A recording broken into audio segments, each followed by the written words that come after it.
प्रभास क्षेत्र, जहां समुद्र की विशालता और धरती की पवित्रता एकाकार होती है, वहां की सुनहरी रेत पर भगवान कृष्ण की अनूठी गाथाएं अंकित हैं। लेकिन इस पवित्र भूमि पर एक और कहानी भी लिखी जा रही है, जो किसी धर्म ग्रंथ से कम नहीं है।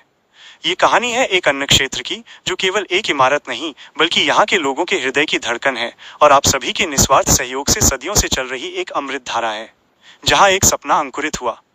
ये सब कुछ साल पहले एक साधारण सोच से शुरू हुआ था, जो इस पवित्र भूमि के कुछ संवेदनशील हृदयों में एक साथ जन्मी।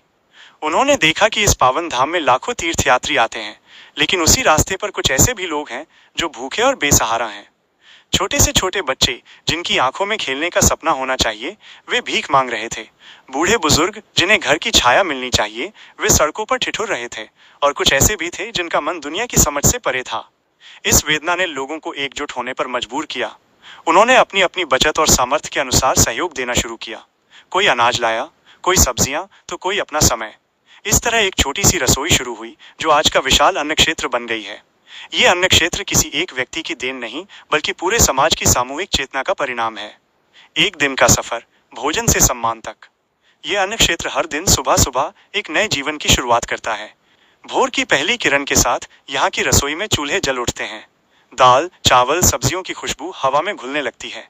यहाँ भोजन बनाने वाले सेवक इस काम को सिर्फ एक कर्तव्य नहीं, बल्कि एक पूजा मानते हैं। उनके लिए हर दाना ईश्वर का दिया हुआ प्रसाद है, जिसे वे पूरी शुद्धता और सम्मान के साथ तैयार करते हैं। दिन के 10 बजते ही एक ही सेवा वाहन तैयार होता है। ये सिर्फ एक गाड़ी नहीं, बल्कि प्रेम और भोजन से भरा हुआ रथ है, जो एक सुनियोजित मार्ग पर निकलता है। सबसे पहले ये उन गलियों की ओर जाता है जहाँ कुछ मंद बुद्धि लोग अक्सर बैठे रहते हैं।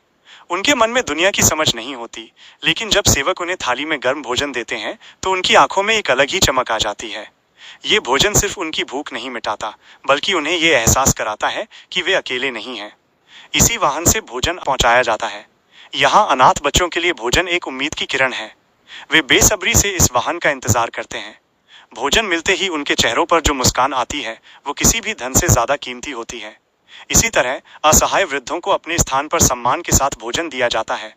उन्हें झुकना नहीं पड़ता, उन्हें इंतजार नहीं करना पड़ता, क्योंकि अन्न क्षेत्र खुद उनके पास पहुंचता है। जब भोजन से आगे बढ़कर मिलती है मदद, ये अन्न क्षेत्र केवल पेट भरने का काम नहीं करता, ये जीवन की हर छोटी बड़ी जरूरत को समझता है। कड़ाके की ठंड के दिनों में जब प्रभास की हवाएं हड्डियों तक को कंपाने लगती हैं, तब आप सबके सहयोग से कंबलों का वितरण किया जाता है। एक दिन एक असहाय बूढ़ी माँ, जो कई रातों से ठीक से सो नहीं पाई थी, उसे एक नया और गर्म कंबल दिया गया। उसने कंबल को अपने शरीर से लगाकर कहा, बेटा, आज तुमने मुझे मौत से बचा लिया। उसकी आंखों में आए आंसुओं ने सेवा का सही अर्थ बता दिया।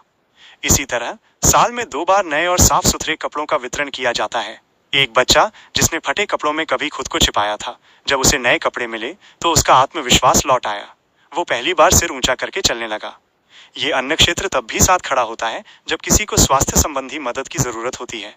अगर कोई बीमार पड़ता है, तो टीम के सदस्य उसे डॉक्टर के पास ले जाते हैं और दवाइयों का पूरा इंतजाम करते हैं। ये एक ऐसी सेवा है जो तन, मन और धन से पूरी तरह से समर्पित है।